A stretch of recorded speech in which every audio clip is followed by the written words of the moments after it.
Hello guys, rest day తర్వాత ready for the intense leg work out. Welcome to the day 33 of fat cut series. As యూజువల్గా black కాఫీతో డేని start చేశా and నా meals అన్నీ complete చేసి evening జిమ్కి వచ్చి ఫస్ట్ వార్మప్ చేశా. ఈరోజు మీకు లెగ్ ప్రెస్ గురించి చెప్తా. లెగ్ ప్రెస్తో క్వాడ్స్ అండ్ హ్యామ్స్ట్రింగ్స్ బిల్డ్ చేయొచ్చు. అది ఎలా అంటే, మీరు క్వాడ్స్ పై ఫోకస్ చేయాలంటే లెగ్ ప్రెస్ మెషిన్ పై మీ లెగ్స్ సెంటర్లో కాకుండా కిందకి ప్లేస్ చేయండి and gap between the legs shoulder లెవెల్లోనే ఉంచండి. అండ్ నెక్స్ట్, లెగ్స్ వైడ్గా ప్లేస్ చేస్తే మీ ఇన్నర్ థైస్ ఫోకస్ అవుతుంది. అండ్ అదే మీరు లెగ్స్ ఫుల్ పైకి ప్లేస్ చేశారంటే మీ హ్యామ్స్ట్రింగ్స్ ఫోకస్ అవుతుంది. ఈరోజు నా ఫోకస్ క్వాడ్స్ కాబట్టి నేను లెగ్స్ కిందకి పెట్టి చేస్తున్నా.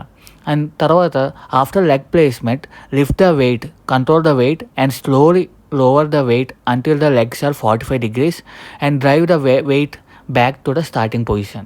హాఫ్ reps చేయడం కాదు, lower the weight fully until full stretch and drive it back. And the most important thing is, normal పొజిషన్కి వచ్చినప్పుడు don't lock your knees, it will cause injury.